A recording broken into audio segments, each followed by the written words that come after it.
Tonight we have our speaker. His name is Joel. He's from Phoenix, Arizona. He's married, with a family with 2 kids. In the past, he worked with Life Teams, working with teams, help teams come closer to Christ. And these days, he's also working in this thing called the National Eucharistic Congress. So this Congress, this group, is helping promote more devotion to Jesus and the Eucharist. So we thank you, Joel, for coming here to be talking about faith and family. Before we get into talk, let's open in prayer. In the name of the Father, the Son, and the Holy Spirit. Amen. Come, Holy Spirit. Well, we ask you to send your blessing upon Joel, give him the words of wisdom, and guide his words so that he may take the graces you have ordained for us. Please ask our Mother Mary to be with us, to see for all of us here, so that we can come closer to your Son's heart. So we say, Hail Mary, full of grace, the Lord is with thee. Blessed art thou among women, and blessed is the fruit of thy womb, Jesus. Holy Mary, Mother of God, pray for us sinners, now and at the hour of our death. Please welcome Joel.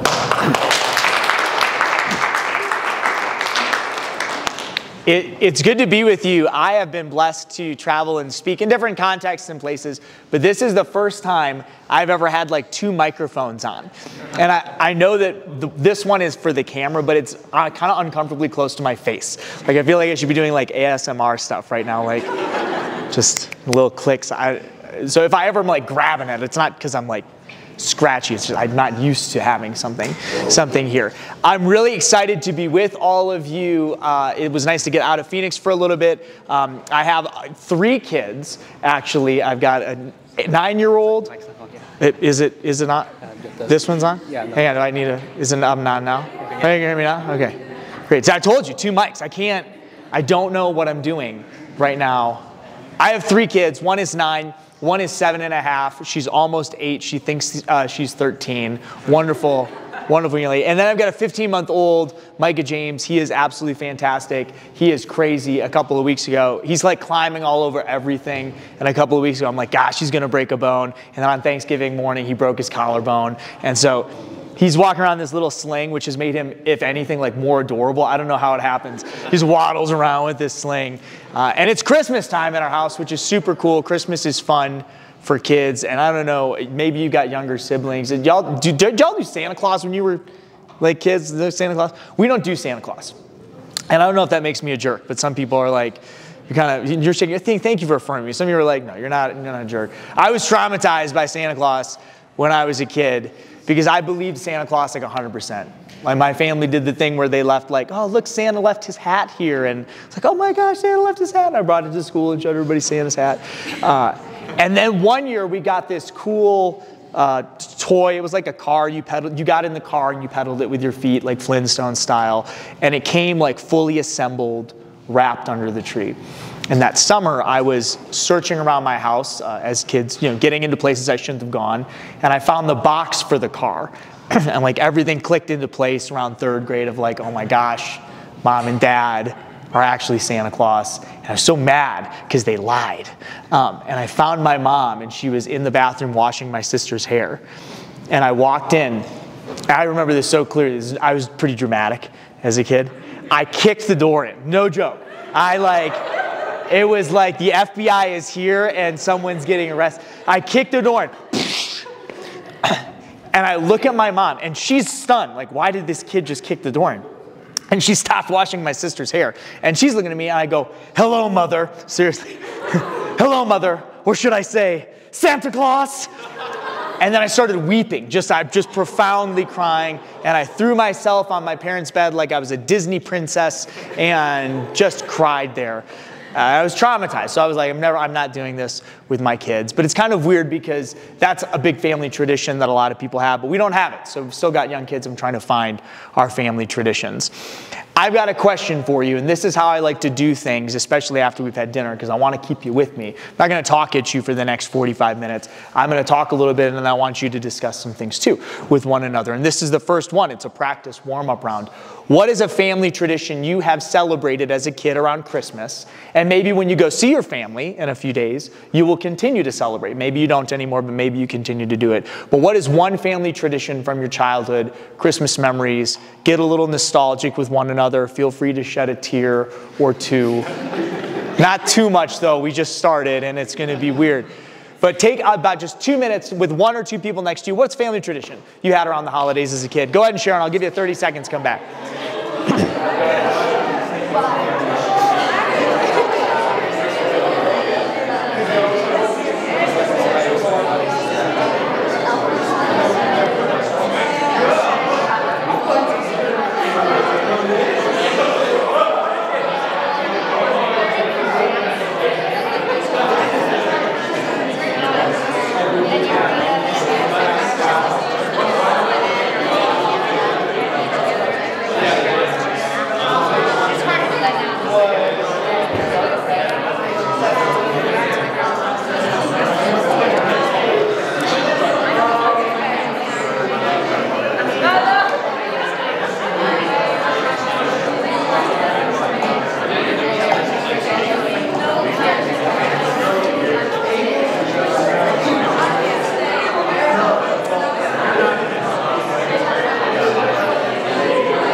I'm going to give you like 30 seconds to wrap up, like 30 seconds to wrap up your conversation.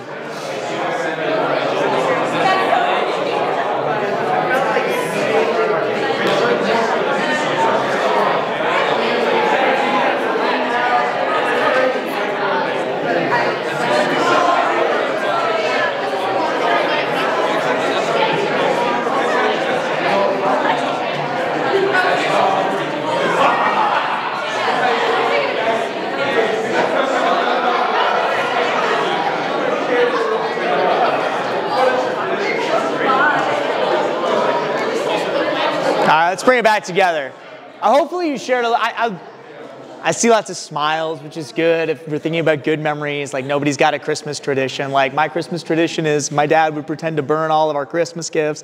Although when I was a kid, we'd go to my grandparents' house. They lived on this farmhouse. Great place to go celebrate Christmas, very picturesque. But if you ever lost a toy or like you lost something amidst like all of the Christmas wrapping, which we had a big extended family, so it was a mess after we opened up all our gifts. Like my grandmother, to be comforting, would be like, oh, I'm sure we'll find it. You know, Grandpa always checks all the trash before he burns it. And you're like, he's gonna burn my stuffed animal, he's gonna die. It was never comforting. She said this like it was a comforting thing, but it wasn't. We all have different family traditions, and they're probably as varied as the different families that we come from. And every family is unique. My family's made up of a lot of different people. We have folks who are in unique marriage situations. We have folks that are atheists. We have folks that are used to be practicing Catholic and aren't anymore. People who are very antagonistic to the faith and people who are very faithful. And that's a unique situation for me to be in, as an extended family situation, because I have worked in ministry since I was out of college. So I went to school for religious studies. That was my undergraduate degree, and then I got a graduate degree in religious education with an emphasis in youth and young adult ministry. And everybody knows that. I was the church guy. My grandmother, God rest her soul, she would love me the best right now if she were still alive. I'll say that, okay? Like, she watched EWTN all the time as a kid. She would love me the most. I don't feel weird saying that, big shout out to you, Grandma. But that means that when I'd wind up in family situations, and in my extended family, I would get a lot of the weird questions. I would get people kind of antagonistic. I had one of my cousins call me once with my family. I wasn't at the family gathering, and he gets on the phone after having a few too many brandy old fashions up in Wisconsin, and he's like, "Hey man, I got a client that he's this Catholic guy, and tell me, how do I pretend to be Catholic?" I was like, that's a really offensive question, just on the outset. But he kind of expected to tell me how to fake it so I can make this sale. Or I've had people really get on my case about the Pope or the priesthood or priest scandals or church scandals. Those are all things that I field. Even in your own immediate family, and sometimes in my immediate family, faith can be a source of tension as we have conversations about it, especially if we're living our faith in an outward way. Now, I got singled out because I worked in the church, but you all may have similar experiences as people of faith when you go home, maybe when you were home for Thanksgiving, or looking ahead to go home in Christmas. You may have people in your family or even friends that you'll encounter that may not share your same beliefs, and we find ourselves in some interesting situations as a result of that. I want to give you 3 things that are not just applicable to family situations, but are applicable to sharing your faith in any situation and navigating any relationship where faith is a factor there. I think it's beautiful that we're having this conversation on the Feast of St. Andrew, and as Father had shared in his homily, St. Andrew was able to bring people to the faith, and there are family members we have that we can bring to the faith. And we allow God to work on their hearts, but we can be the conduit by which God does that work. And so we'll look at these 3 different things, 3 keys that you're going to use anywhere you're going to share your faith or accompany somebody on their walk with Jesus. 3 ways we can live our faith. And today we'll look at them specifically in the context of how we do that with our family. We'll look at them through those lenses. But if you're like, hey, my family's great, we go home, we say our meal prayer in Latin, everybody goes to church, we actually incense our turkey before we eat it. It's amazing. We have a wonderful Catholic family. Great. Apply this somewhere else where maybe things aren't so Catholic or faithful in your life. So here's the first key. It's humility. And I want to give you another question to discuss with 1 or 2 people around you. When you hear the word humility, what do you think of? And maybe who do you think of? Take like 2 seconds just to chat that through. When you hear humility, what do you think of? And maybe who do you think of? I'll give you another 30-second warning. With 1 or 2 people, go ahead and discuss that, and then we'll bring it back together.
I'll give you a couple seconds to wrap up that conversation. So when you think about humility, what do you think of? Who do you think of? I mean, for me, I think of myself, of course. I am the most humble, really. Ask anybody, they'll tell you that I'm very humble. You're laughing at that. I mean, but why not, right? Like, humility is interesting because for when I got involved as a teenager in youth ministry, I remember as a freshman in high school going and hearing a talk, and some person got up on a stage and said a bunch of stuff. But I remember them talking about humility, and they were like, humility is key to being a Christian. It's the foundation of prayer, and the Catechism of the Catholic Church does say that. Humility is the foundation of prayer. And then they went on to be like, but if you're talking about humility, you're probably not humble, and you need more of it. And I was like, so how am I supposed to grow? And they're like, I'll figure it out. Humility is one of these interesting virtues where people actually kind of get freaked out about it. I've been blessed to write a couple of books. I like to write, and to be an author is kind of fun, but I wrote one book about the litany of humility, and humility as a virtue, and kind of expanding on that, which I was really excited about. And when you tell people, if you ever write something, or you ever write a book, or a blog, or love letters, I don't know. If you ever write a book, though, and you tell people about it, people have this very romantic idea of like what writing a book looks like, and like, wow, that's so cool. So you tell people, I'm writing a book, and they say, that is so cool. What are you writing your book about? And I would tell people I'm writing this book about humility, and they'd be like, oh, that's weird. Like, they would change the topic because humility freaks us out. I had one person be like, I'm not going to read that book. I was like, why wouldn't you read my book? It seems kind of insulting. Like, because I know as soon as I read that book, God's going to destroy my life. He's going to make me so humble, he's just going to wreck my life. And I've had people tell me that. They've read the book, and they're like, I read your book, and God destroyed my life. I'm like, that's not my fault. I don't know what you were doing, but that's not on me.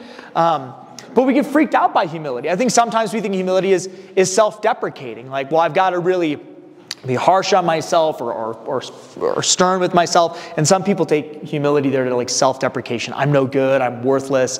I'm nothing but trash. And that's how God wants me to see myself. But really, that vision of humility is just the flip side of the coin of pride. Like, think about it. If we say, gosh, I'm no good, I'm terrible, I'm unworthy, I'm depraved, we're essentially saying to God, this thing that you made all this stuff and it's all so good, except for me. I'm more powerful than you are because I'm the one bad thing that you made. Well, that's pride. That's looking at God and saying, I'm more powerful than you are. But we still fear humility because we don't quite know what to do with it then. But I do have a couple ways that I think we can live humility, because it is a prerequisite of any Christ follower. St. Paul writes in his letter to the Philippians that he wants us to have in our mind the same attitude of Jesus Christ, which is humility. And then he goes on to give this beautiful hymn to Christ, the humble servant who became obedient to death, even death on a cross. It's in Philippians chapter 2. So that's critical, having this mindset of humility. But in sharing our faith, it's critical as well, because humility gives us three different things. One, to live humility, we need to be authentically living. Authenticity comes through knowing who we are as we stand before our Creator. I'm creation. God is Creator. And this is humbling, because I didn't create myself. I didn't form myself out of nothing. There was a time in my life, in your life, where you did not exist. But there will never be a time beyond this that you will not exist. Let that one sink in. You were not at one point in history, but you will never not be. And you didn't do that. Knowing that and standing before God is humbling. I didn't make myself, but I am made eternal. And knowing that allows me to live authentically as the person God created me to be. So in living your faith with family, humility is key in authenticity. And authenticity has to start here with a gut check. How well are you living your faith internally? Before you go home on the holidays, I would encourage you to go to the Sacrament of Reconciliation, and I encourage you to do an examination of conscience. Where in your life do you need to grow? Don't do it from a sense of being self-deprecating, be like, oh gosh, I'm no good, I'm terrible, I'm such a horrible sinner. But in living authentically, to say, I'm going to check myself, and if I'm living authentically as a Christian, because that witness shines forward even when nothing else does. We have to live that in order to truly be able to change those people around us. If we don't, we're going to be ineffective or even dangerous. I can give you a little example, which is also fun because I nerd out on this particular thing, and I'm not criticizing anything, but we all drank out of those compostable cups, which are beautiful, and have to be composted in a commercial composting facility. By throwing them in the garbage, they'll last there for years and years and years, longer than any other regular piece of garbage. In fact, they're more harmful for the environment. That's a little fun greenwashing fact I like to drop on people. All these corporations, like, we use compostable cups at Starbucks, and we throw them away, and they're actually worse for the earth. But that's a Christian who's not living authentically. If we go into a situation, but we're not putting ourselves into this situation, we can actually be more harmful if we're not living the way that God intended us to. Just the same way that if we take the wrong piece of recycling or compost and put it in the wrong place, it can actually be more dangerous. Are you living authentically when you go back? When we do live authentically, it produces something else. It produces confidence. A lot of people don't equate humility with confidence. But if you are living as you ought, and you know who you are as you stand before God, the most humble people are the most confident. They're the most unshakable. Jim Collins wrote this book called From Good to Great. It's a business classic. So if you find yourself in a leadership position, you'll probably end up reading this book. And he says, the thing that differentiates a company from good to great is a level 5 leader. And what's the characteristic a level 5 leader has? Humility. People who run multi-billion-dollar corporations and bring them into the most successful corporations that have existed all possess humility as a core trait. But those people, you wouldn't say that they're weak people. They're confident people. They're strong people. But they know how to do something else. In that confidence is ask questions. Humility allows us to be authentic. It allows us to be confident. But it allows us to get curious. And in living our faith around family, this is key. Are you curious about another person's story? When you listen to them, do you ask questions? So I think about any number of my family members who might lean in and start attacking the faith or start questioning about, this particular thing or this particular scandal. Or maybe you have a particular family member who's, again, thinking about our faith, saying, well, actually, my family's very orthodox. But when you go home, they're going to be like, can you believe what Pope Francis did to Cardinal Burke? Can you explain that one for me? And it can happen on both sides. Get curious. Ask questions. Listen. Active listening. Active listening is listening to what somebody says and then repeating and checking for understanding. You see, often when people ask us questions about our faith or maybe come at us antagonistically or we're trying to live faith around family and suddenly a conversation gets brought up, we go on the defense right away. Well, how can I have the right answer? How can I respond? What if we respond with a question? Humility is able to do that because humility is confident and doesn't need to necessarily defend right away. It gets curious. Why do you think that? What do you think about that? Start to ask questions and go down rabbit holes. Getting curious is a core humble skill because a person who's not humble never asks questions. You can check any person. The most humble people in your life you'll identify because they're the people who ask you questions and continue to ask questions because they don't need to know it all. Living faith around family requires that we get curious and ask questions. Don't begin with the end in mind. Let the path take you where it's going to go. Don't lose yourself in this, though. I think that's key. Humility requires authenticity. I know who I am. I know my faith, and I'm living it authentically. Sometimes I've had experiences where people start to ask questions, and they get lost in that. They kind of wander so far into the quagmire that they end up doubting themselves. I had one person who had a conversation. He was doing a creative video, and he wanted to interview this clockmaker because he was doing this video that we were creating about the intricacies of clocks and comparing it to the existence of God and using one of Aquinas' classic arguments about the clockmaker. Well, he wound up interviewing this clockmaker about how clocks were made because he was really into this project, but the clockmaker was an atheist. So in the course of their conversation, he's asking questions and he's learning, he's getting curious, but then he came back to me, he's like, I don't even know anymore. He was having this crisis of faith because he got so deep into asking questions, which is why authenticity becomes key. So humility gives us authenticity, confidence, curiosity. It also allows us to serve. If we want to live your faith around family, how will you serve them when you go home? Service in this mindset can kind of be almost like hospitality. There's a great quote from Henry Newman as he talks about hospitality, not being welcoming people on our terms. Because sometimes think of hospitality is like, I'm going to make sure my house is clean for you, and I've cooked a good meal for you, and that I'm saying hi when you walk through the door. But all of those things are actually welcoming people on our terms. Hospitality is welcoming somebody on their terms. I'm accepting you for who you are as you enter in, and I'm going to welcome you on your terms. And I'm going to be open to you on your terms.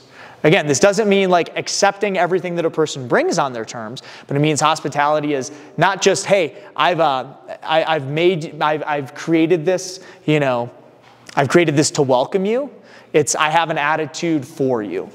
Like that's the distinction. Not I have an attitude, to welcome you, but I have an attitude for you. There's an openness for you. So hospitality, when you go home, means serving. How will you serve?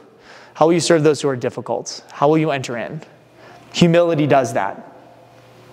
Jesus Christ serves. He gets down and washes the feet of his disciples, including Judas, which is a part that was a little nuanced, but we forget in that story. That as Jesus washes the feet of all, it's only after that that Judas leaves. So even the one who he knows will betray him has his feet washed.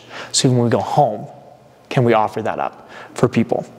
So here's my question as you think about your context in living faith with families. Many of you will go home soon to celebrate the holidays. What is one place that you can practice humility with your family? I want you to think about that and just share it with one other person. As I've been speaking, is it in getting curious and asking questions of your dad who's fallen away from the faith when he says something about how dumb Christmas Mass is? Is it leaning in to the discussion when somebody says they really disagree with the church's teachings about sexuality and learning why they think that or why they feel that? And is it serving when you get home and leaning into helping, your mom or your dad or your siblings and entering in rather than falling back into maybe previous roles that exist in your household? It could be any of those things. But what does that look like for you? What does humility look like in practicing it with your family? Take just a couple of minutes to discuss that with one other person. Then I'll give you a 30-second warning to bring it on back.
I'm going to give you just 30 seconds to wrap up those conversations.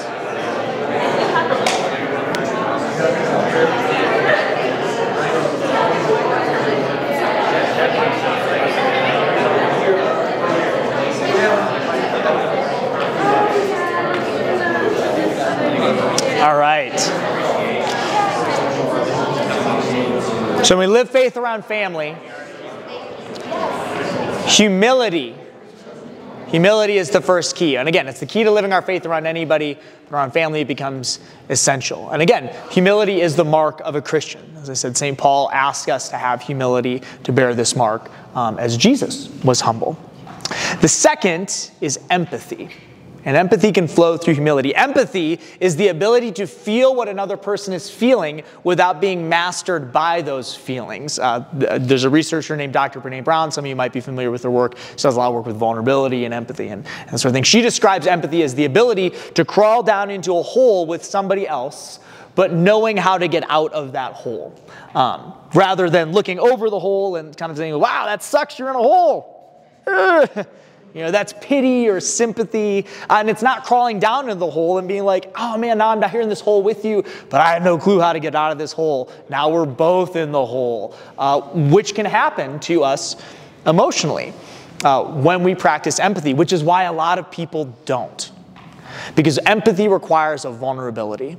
And there's two reasons why people will not practice empathy. The ability to step into the feelings of another person. One is perhaps because they're in a situation where they're wrestling with that thing too, and it's just a little bit too real. And in those situations, we can be sympathetic, but maybe rightfully so, we keep a little bit of distance. A core memory of mine, so I don't know why it's a core memory, maybe because I use it in talks now. The Lord was blessing me. I was at home from school sick watching the Oprah Winfrey Show, because that's just what was on TV at the time. There was no Netflix, there wasn't anything. Just Oprah Winfrey's on TV. And she had this woman on who was working with people who had eating disorders. And she was talking about the program she had and what she did for these people. But the woman also very clearly had struggled with this before. And in fact, it was revealed on the show, she was still struggling with it. At which point Oprah dropped the microphone, dropped the truth bomb, dropped, the knowledge, whatever. She dropped something on this lady and said, this isn't about you promoting your program. This is an intervention. You need help. Because what she rightfully told this woman was that you're not going to be able to help anybody until you help yourself. You need to go and find healing. And sometimes we don't practice empathy because we're not really able to enter into the moment with the person because we're like, I'm still there myself. I don't know how to get out of that hole. But oftentimes, we do, and we don't practice empathy because it just requires a vulnerability we don't want to practice because somebody else didn't practice it with us. I'll give you a great example. Maybe you got a younger sibling. I worked in youth ministry for a long time, and the breakup is one of the most difficult things for me to deal with. When a freshman boy or girl is crying and sobbing about how the love of their life has left them, and it's just all over. And I want to be like, get over it. Let me drop some truth on you. This relationship's not going to matter in a few years. You're going to see each other and laugh. It's going to be hilarious. Do you want to know some other things? Prom, it's overrated. It's one of the most overrated things that's going to happen. Don't spend money on it. It's super lame. Graduation, you're going to cry like you're going to miss everybody. You will not care 2 years into college. You'll avoid those people actively. You don't care. But none of that matters because in that moment they're feeling it, but we've been beyond it, and so we know, and it seems kind of foolish to us. But to them, it's a big deal. I have this right now with my son and my daughter, 9 and 8 years old. Like, my toddler, it doesn't matter. He throws temper tantrums because, I won't let him go outside, or, I take away a knife that he managed to get, and it's the worst thing ever. I'm like, I don't have empathy for you because that's just ridiculous. But my kids who are older, there's stuff where I want to be like, gosh, just get over it. I mean, everybody was criticizing me yesterday. My son's like, everybody was criticizing me how I was playing quarterback at recess. He's a good quarterback. But everybody's like, why didn't you throw me the ball? I was open. And I'm like, dude, let it go. And then in my head, I'm like, this is a huge deal for him, But to enter into that takes a little bit more work than being like, get over it, son. But for a lot of us, that was our experience of problems. Hey, I'm really struggling with something. Just get over it. So empathy requires a vulnerability, that we haven't always had shown to us. And it requires being open to being emotionally moved by the experience of another person. And we don't always like that either. It's interesting because, again, if you wind up one day in the workforce as a leader, one of the things that you will need to be a good leader is empathy. That's actually what one of the best leaders practiced. And so as in my role as a leader in various moments, like I've tried to practice that, and it's hard. In ministry, it's one thing. When you have somebody come and sit in front of you and share something, a drug addiction, to sit in that with that person, an unplanned pregnancy. That's a whole other thing when you're sitting across from an employee, a member of your team who's sharing about needing to go to therapy for an eating disorder. And sitting in that moment and allowing yourself to be moved in that moment. Or during COVID, we at Life Team had to lay off several people and sitting on a call and relaying to the remaining team members that a lot of their coworkers were not going to be into work the next day. And I'm not a crier unless I find out Santa Claus isn't real. But in those moments as a boss, I could have disengaged from that, or I could have allowed myself to be moved in that and to be vulnerable in that and to become not overly emotional, because I'm not going to be mastered by the emotion, but to feel what people were feeling. With family, that can be really hard to do. Because with family, maybe you are a little bit sterner or a little bit harder with brothers or sisters, even our parents. Parents are some of the people that are most difficult to have empathy for. Because maybe there's some wounds there when you go home where you're like, why should I have empathy for you? You maybe said or did some things that hurt me. It's hard to reciprocate and open up and be vulnerable in that way. But if we can't be empathetic, we're never going to be able to live faith with people, to live our faith around people, and to emotionally connect with them in a way that will allow them to hear us when we speak to them. Empathy gives us a right to be heard, because empathy teaches people that we care about them. Before this, I was in the side chapel praying, just meditating on the crucifix and the idea that it is a sign of empathy, that Jesus Christ descends to death, the most extreme human experience we can have, but not the final human experience, the most extreme human experience we can have, because he alone is able to raise himself out of that pit.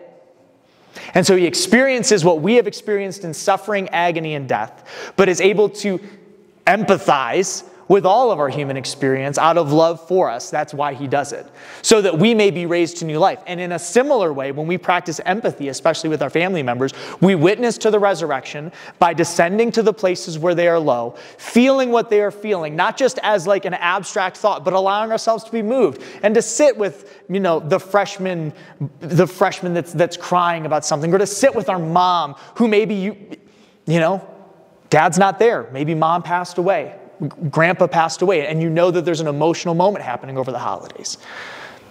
Can you sit with that? That brings life. Now with empathy, listening becomes a requisite, feeling becomes a requisite, and this can be easy in emotional moments where somebody's hurt. It gets more difficult when somebody's mad, because that's the other difficult part of living faith around family. So when somebody's angry, how do we empathize with anger? Again, ask questions, get curious, but allow yourself to feel maybe there is a seed of righteous anger in where somebody's been hurt by the church. Oftentimes, antagonism comes from some hurt. Can we enter into that? It's difficult because we have a burden of belief. We understand things maybe differently than other people do, and that's hard to get out of that. The burden of belief is like, things about the church that maybe somebody who is an atheist or has never been exposed to the faith or had the opportunities you have would understand. And it's impossible for you to go back. Tell me what your mindset was before you had your conversion. It's really tough to do. I mean, you could describe it, but to feel it, that's hard. You probably look back and you say, I was so foolish before I had a conversion. What about members of your family? See, that's the burden of belief. So empathy can be tough in that, but we can find ways to listen and ask questions and lean into it. And then the last thing with empathy is just ask this question. Nobody knows the burdens of another. Do you know the burdens of your family well enough to judge it? To judge it as unworthy or too small or too meaningless? Nobody does. And so with that particular question to say, I don't know the cross they bear, and so I won't judge it, but I'll step beneath it to help carry it. That's the starting point. And so, going back home, you probably have situations within your family where you know you will be called upon to practice empathy a little bit. And what are they? So you don't have to describe them in detail, but I do want you to take a second to vocalize them. Where are places with your family you will need to practice empathy with them? And I can tell you mine right off the bat, like the place that I have to practice empathy the most, it's the most challenging, is with my brother. And I'll talk a little bit more about that in a second, but that's the place where consistently right now I'm called upon to do that. And in full transparency, it's very difficult for me to do, and I don't always like to do it. But that's my place, is in any interaction with my brother, it's practicing empathy. What is it for you? Take a couple of minutes to discuss with one other person, and again, I'll give you a 30-second warning when we're bringing it back.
All right, I'm gonna give you like 30 seconds to wrap up. 30 seconds to wrap up those conversations.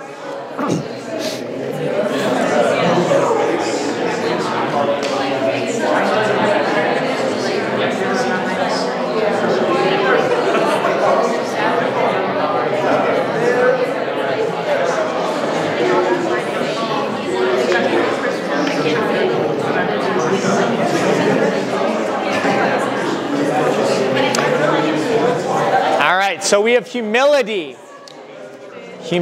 and then we have empathy. And those two things are necessary for the third thing. So humility gives us a disposition to speak truth. Empathy gives us a tone to speak truth, but we need courage to pull the truth out of our mouth. A lot of people will get stuck or jump to. So they'll either get stuck in empathy and in humility and listening, and that's just kind of where they sit in a company of persons. Like, I'm just going to listen, and one day they'll come around.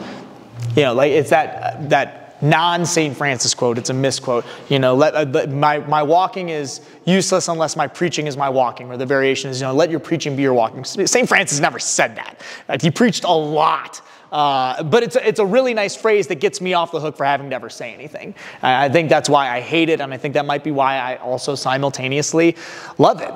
Well, like my life will be such a great witness. People will just know. No, they won't. Unless you tell them. I feel like we heard that earlier today.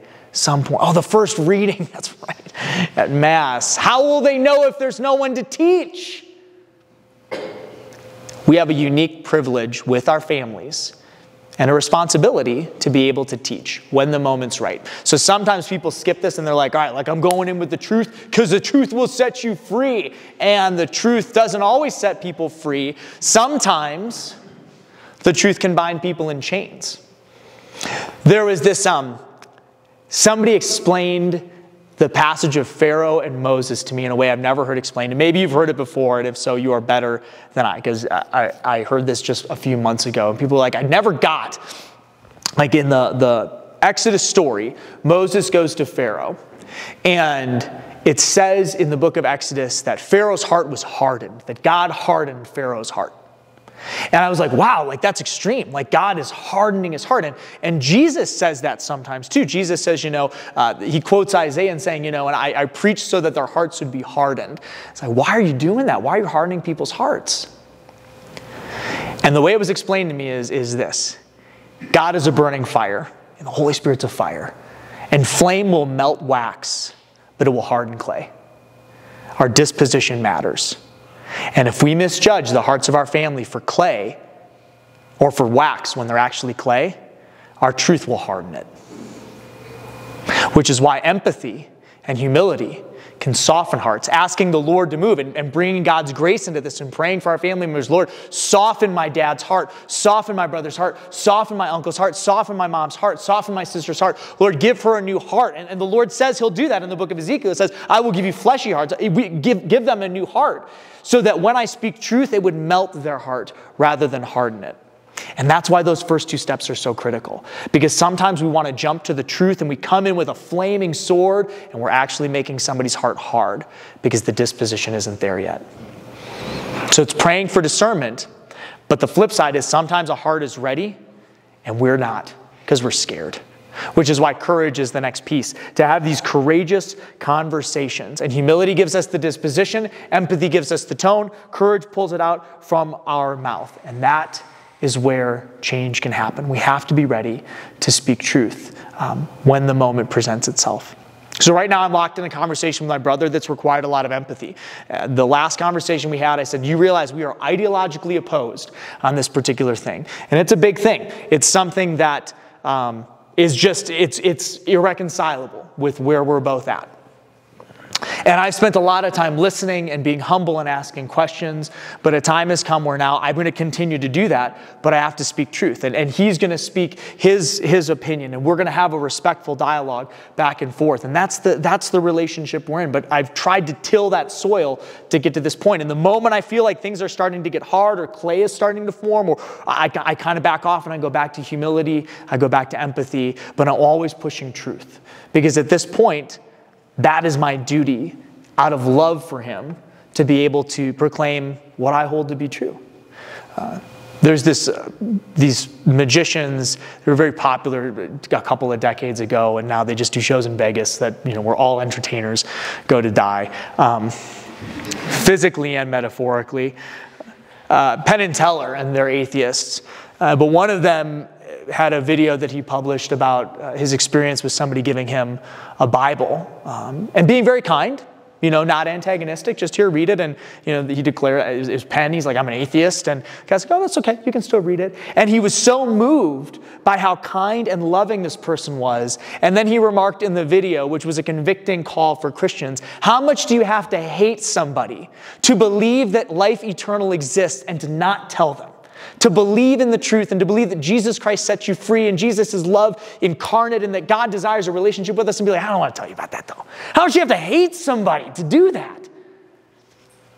And my family, the reason why it's hard is because I get scared. The people I'm closest to are sometimes the hardest to share the truth with. But they're the people who sometimes we can interact with in a way that's much more profound.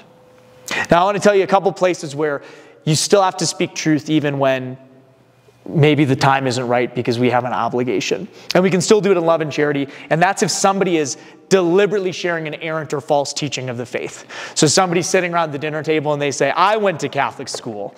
It's my favorite line. I went to 12 years of Catholic school. Yeah, so did a lot of people. You know, like, I know several politicians who probably went to a lot of Catholic school and, you know, are still Catholic. And I don't think that they quite grasp the teaching of the church. That's a moment where you'd say, actually, that's wrong.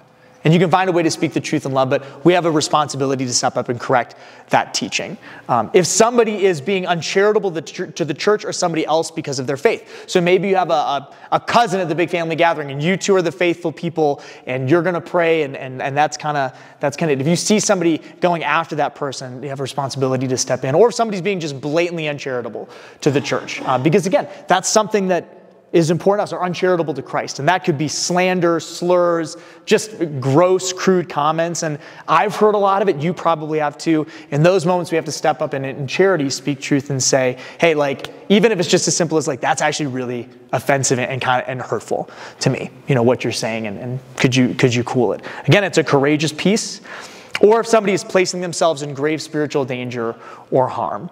And there are actually lots of things that people might be doing that you might encounter that there's a good secular argument for where you don't even have to go to faith, you know, as we encounter things with our siblings, our cousins. But if somebody's putting themselves, they might not even realize they're in grave spiritual danger, but we might realize that, so to step in. And again, those are places where I think there's sort of an immediacy, but in a lot of circumstances, it's walking with and accompanying people.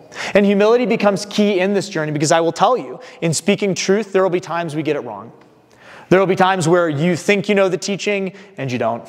There will be times you think you've got the answer to the argument and you don't. There will be times that you just get the smack laid down on you and you walk away and you're like, gosh, I'm an idiot. Humility. Continue to grow. Use those moments to get better. Because I will tell you this, you will not grow in sharing your faith if you don't do it. You just have to lean in even if you feel like you're not ready when the moment's right. Pray for discernment in that. And I think this is the last bonus thing I'll give you. And then if you have any questions or specific things to talk about, I will take that in a free-for-all melee, and we can talk about why you shouldn't tell your kids about Santa Claus someday. This is the bonus. Those are the three things. Humility, empathy, and courage. Humility gives us the disposition. Empathy gives us the tone. Courage pulls the words out of our mouth. And this is the last thing, and this is just specific to you when you go back into your family context. Discipline is key. Discipline is key. When I say discipline, I mean your spiritual disciplines and the habits and routines you have. When you go back into a context like your parents' house, like your old group of friends, the ones that you won't care about in a couple of years, like your family unit, we go back into roles that we held in those places. It's psychologically just what we do. I'm back in my house with my mom, so suddenly I'm not like a 22-year-old man, I'm a 14-year-old boy. And it's so weird how it happens, but sometimes that can mean that we slip into destructive or inauthentic habits or inauthentic behaviors. So fight against that with a good spiritual routine and discipline. Maybe you've built up something here while you've been at school that has been really good for you. Find out how you can continue to live that out at home and do it. And do it even if there's friction, and then maybe you have an opportunity to invite people into it. Maybe your family doesn't go to Mass when you're back home. Invite them anyway. That's the courageous conversation. They're going to be like, no way. Okay, well, I invited you. And just keep up the invitation. You know, even if it's for daily Mass, or if you're going to pray or invite people to pray with you at a meal. But continue your routines and your disciplines. And then the second thing, as far as discipline goes, be disciplined in your mind. Are there emotional triggers back home that are going to push you into destructive behaviors? Like if I have to be aware, and just in full transparency and candor, there is one side of my family, my extended family, my mom's side, I'll out them a little bit. When they get together, they're from Wisconsin, they drink heavily. It's like an Olympic sport. Like that's what that group of people does. And they are very proud of that. I mean, like they joke about it. And if I'm with that group of people, I have to have in my mind, like I am not going to drink heavily. I will have a drink, I will enjoy their company, but I'm not going to get into the cousin, beer pong Olympics where everybody then by the end of the night is like in a spot. But it'd be easy to do that because that's how I grew up. That's what we do. That's what we do as a family. So I have to be the discipline in that. And you may go to situations where maybe it's not that, but it's something else. Or maybe you're in a situation where you're a little bit more timid about your faith. You don't have to be in your face about it, but be aware of those emotional triggers. Or maybe you go home and things aren't great, and there are things you do as a coping mechanism to deal with those emotional triggers that would be destructive. You go home and you're like, gosh, it stresses me out to be home, so I am going to drink a little bit more than I should. I am going to, maybe use some substances that I wouldn't normally use. I am going to go to this thing that helps me feel comfortable or helps me feel at ease because I just struggle with this place, right? Know what those things are and have a plan before you go there so that you know how to deal with it. That's part of being disciplined too. That's my bonus that I've got for you. Because at the end of the day, I love that it's on the Feast of St. Andrew. We have an ability to speak to our families, and I really do believe that everybody's accountable for their own actions. But at the end of my life, I will have to, as a father, I will have to render an account for the spiritual well-being of my wife and my children. I have chosen to bind myself to that for them. Just the same way that a priest at the end of his life, the Lord will look at him and say, how were your flocks, Father? Were you a holy priest? Were you a holy dad? Well, again, looking at that crucifix, I was like, I am nailed to the cross of fatherhood. Just like you're nailed to the cross of fatherhood, different fatherhoods. I'm nailed to it. I'm dying on it. And there's going to be life for me and for others through that. In a similar way, a different way, but a similar way, we also have a spiritual responsibility to our family. And maybe, as my last caveat for some of your families, you're like, it is so toxic. Empathy, humility, a relationship, it's not happening. Pray for them. Know the boundaries, though. If you are, that's my last caveat. If you're in a place where it is so toxic, it is so bad, know your boundaries. Know your boundaries, pray for those people, and know what the distance is, because sometimes that distance is essential, even for their healing, but also for your sanctity. But you know where those things are, okay? Sometimes dying on the cross doesn't mean being harmed, if I can just kind of put too fine of a point on it. But it is important that we recognize that we do have a spiritual obligation, even if that's just through prayer, to our families and to speaking truth. And that can be uncomfortable, but the blessing is we can do that in a way that perhaps nobody else could. Let's say a prayer together, and then if you've got any questions, I'll take a couple if anything rose up, or you just violently disagree with anything I said. That's fine too. In the name of the Father, and of the Son, and of the Holy Spirit, Lord, we ask that you bless our families. Lord, melt their hearts, give them hearts of wax, so that you may give them new hearts, that you may rend our hearts, so that we can return to you in the areas where we've been complacent, where we've been sinful, and that you would allow us to know who we are as we stand before you, not as depraved or frail, but as loved and chosen and redeemed by the blood of your cross. You understand all situations and circumstances, Lord, for you've descended even into the depths of our existence so that you might raise us up to new life, new hope, new grace, and new joy. In this Christmas and Advent season, we ask you would bless us, give us hearts that are humble, minds that are empathetic, and words that are courageous. We make this prayer in Jesus' name. Amen. Father and Son, Holy Spirit. Amen. I've got a couple minutes if anybody's got like a question or a disagreement. I once had somebody stand up after a talk and be like, I disagree with everything you said. And I was like, good. Wrestle with that in prayer. You can figure that out with the Lord. But if there's anything, in particular that you want a clarification on, happy to do that. Otherwise, you can go forth to love and serve the Lord. Go ahead. Do you have any advice on how to empathize with someone without versus pitying a person? Yeah, so that's a good distinction. So pity is like, oh my gosh, that sucks so bad. I'm glad that didn't happen to me. And I think that's the difference between pity is like, wow, that's terrible. I really pity that person. And there's a real distance to that because there's almost like the feeling is like, I'm glad that's not me. That's pity. And it actually props us up a little bit. So it's not even like looking over the hole. It's like, I'm gonna distance myself from that further. And I think it's to imagine ourselves in that situation or someone we love in that situation is a good way then to practice empathy, especially with things that we've never experienced before. for. You know, in Phoenix right now, there's a family who on Monday, the matriarch of that family was out walking in the morning, was hit by a car.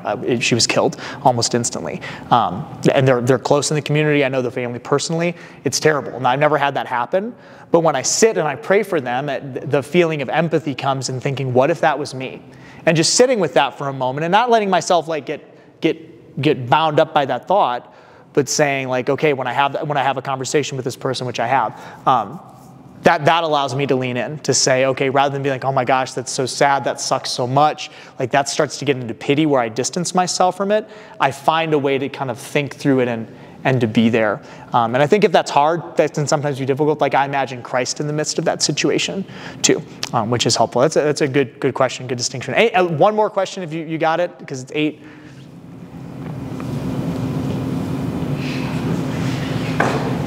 It's been a real pleasure to be with you up here. It was flurrying when I walked over, and that was a blessing. But I will not be sad to go back to Phoenix. So thank you all for spending some time with me. Enjoy the rest of your evening.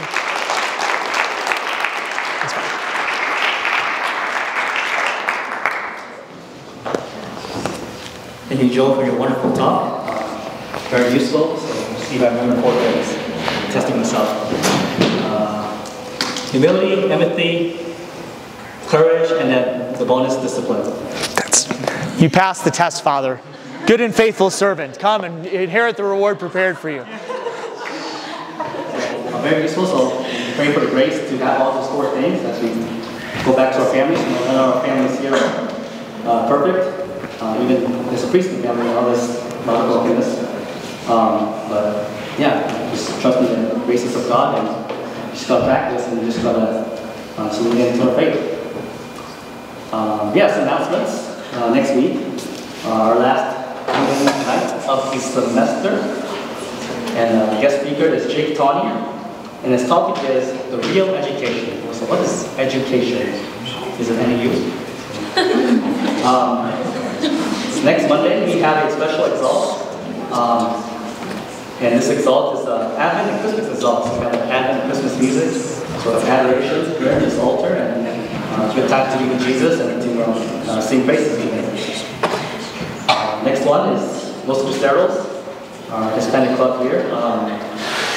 Next Wednesday, December 6th, there will be a Misa en Español, a Miércoles a las 5:30 de la tarde. That's translated Mass in Spanish, Wednesday, 5:30 p.m. December 6th. There will be full Mass too. It's also the feast of St. Nicholas, or Santa Claus. So after Mass, there'll be a fun food day and hot chocolate. On Tuesday, hot chocolate after Mass. It's a good time to celebrate and hang out and just relax spend Wednesday. Next announcement, we have the Feast of Immaculate Conception. So that's a Mary feast, the Feast of Mary. It's a holy day of obligation for Catholics. So we have different Mass options here. So we have the Vigil Mass next Thursday at 5:30 p.m. So that's the Newman Night Mass. It's pretty convenient for the Mass, for the obligation, and go to Newman Night. For some reason, I did not make that Mass on Friday, December 8th.